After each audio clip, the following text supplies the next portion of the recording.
کې تیت کې اشاره د واقع طرف ته چې واقعه جنگ بدر په موقع باندې شوې وه چې کله مسلمانانو دا کافر قید کړلو جنگ ختم شول مسلمانانو ته غنیمتونه میلاو شولو قیدیان میلاو شولو او همدارنګې کافرو سرداران مردار شولو نو بیا چې کله صحابه کرامو سره نبي صلی الله علیه وسلم مشوره وکړه چې یاره د قیدیانو سره څه طریقه وکړو ابوبکر صدیق رضی الله تعالی عنه ته ویل چې یا رسول الله دا خپلوان او همدارنګې رشته دار تاسو قبیلې لرکې دي نو دغو نه فدیه واخله او دوی آزاد کړه دوی به کیدای شي چې اسلام راوړي او اسلام ته به دوی سره مدد میلاو شي نبی صلی الله علیه وسلم همدا مشوره خوښه وه همدې طرف ته یې رایه وه عمر فاروق رضی الله تعالی عنه ته ویل چې یا رسول الله دا خلک څه دي دوی د تا مخالفت کړی دی تا پیغمبري او د تا نبوت نه انکار کړی دوی سپک ګڼلی لہذا دا قتل کول پکار دي دا څټونه ویل پکار وي او نبی صلی الله علیه وسلم څه دا قیدیان نه فدیه واخیستله نو الله رب العزت عتاب او تنبیه په تو د آیتونو نازل کړو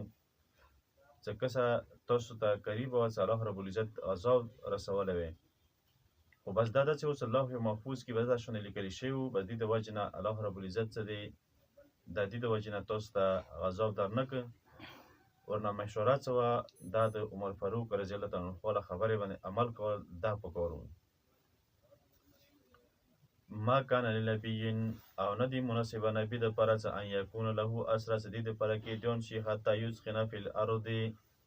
تر دې پرې دا وینې توی کې په دې ځمکې تریدون عرض الدنیا او دا غواړي هغه سامان د دنیا والا والله یرید الاخرة الله تعالی غواړي یعنې الله تعالی خوښوي هغه اراده د آخرت والا والله عزیز حکیم او دا الله تعالی زورور دی حکمتونو والا دی لولا کتاب من الله کچیر نوی حکم د الله تعالی والا سبقه مخکې د دینه مطلب لیکلی شوی لمسکم نو خامخا به رسېدلی وی تاسو ته فیما اخذتم د هغه څه کې چې تاسو اخیستی و نو عذاب لوی فکلوا مما غنمتم دې کې صحابه کرام د چې کله غتاب او ملامتیا میلاو شوله نو صحابه کرامو سره دا ویره شوله چې یاره د مال غنیمت خوړل او د کومه فدیه چې مو غستې دی لهذا دا جایز نه صحیح نه دی مو دپاره نو الله رب العزت د آیتونو نازل کړي نه د کوم څه څه غستې دي او مال غنیمت دی بس دا اخرو د جایز دی او صحابه کرامو تسلي دی فکلوا مما غنمتم ونخورئ تاسو هغه کوم په غنیمت کې میلاو شوی دي حلالا طیبا حلال او پاک واتقوا الله ویریږئ د الله تعالی نه ان الله غفور رحیم یقینا الله تعالی بخښونکی رحم کوونکی دی یا ایها النبی ومه کېده ای پیغمبر صلی الله علیه وسلم قل لمن فی ایدیکم ویا هغه چاته چې هغه تا په لاسونو کې دي من الاسره د قیدیانو نه چې ان یعلم الله فی قلوبکم که چیرې الله تعالی معلوم کړه تاسو په زړونو کې خیرا ایمان یؤتکم خیرا ډېر به درکړي تاسو ته مال مما د هغه څه نه چې اخذ منکم چې اخیستی شوی دی تاسو نه ویغفر لکم او بخښنه به وکړي تاسو ته والله غفور رحیم الله تعالی بخښونکی رحم کوونکی دی بس کوم صحابه کرامو نه چې مال واخیستلی شو قیدیان چې کوم شول او بیا مسلمانان شولو اسلام یې راوړل نو هغو دپاره دا خطاب دی چې که څه تاسو نه کوم څه واخیستل شو که چیرې تاسو صحیح طریقې سره اسلام راوړل د الله تعالی پیغمبر د الله تعالی احکامات ومنلو نو الله تعالی به دې ډېره لویه بدله به درته درکړي و این یریدو خیانتک چې دوی غواړي د هغه خیانت فقد خانوا الله یقینا دوی خیانت کړی یعنې دوکه یې کړې د الله تعالی سره من کولو مخکې د دې نه اصل کې دوی خیانت دوکه الله تعالی سره نشي کولی ولې سورې بقره کې ذکر دی که نه بیا دوی د کوم خیانت یا کوم چې دوکه کوي د دوی خپل ځان سره دی فامکنا نو قدرت درکړه تاسو ته منهم د دوی نه والله علیم حکیم او د الله تعالی په حکمتونه دی ان الذین یقینا آخذوا چې ایمان راوړی دی وهاجروا وجاهدوا تقسیم الناس او بیا هجرت وکړه او جهاد وکړه باموالهم په خپلو مالونو سره خپلو ځانونو سره د الله تعالی په لارې کې خلک او ونصرو او ځای ورکړه او دوی سره امداد وکړه مراد انصار د مدینې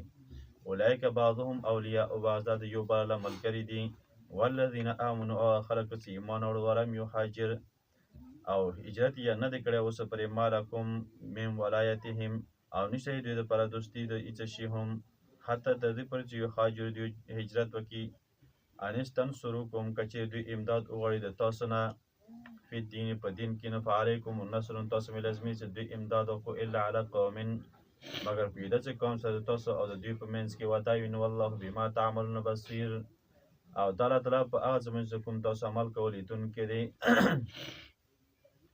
والذین کفروا هغه خلک چې کفر کړی دی بعضهم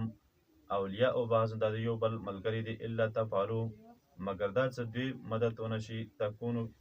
که چیرې د دوی له امداد ونه شي یعنې تاسو د دوی مدد ونه کړو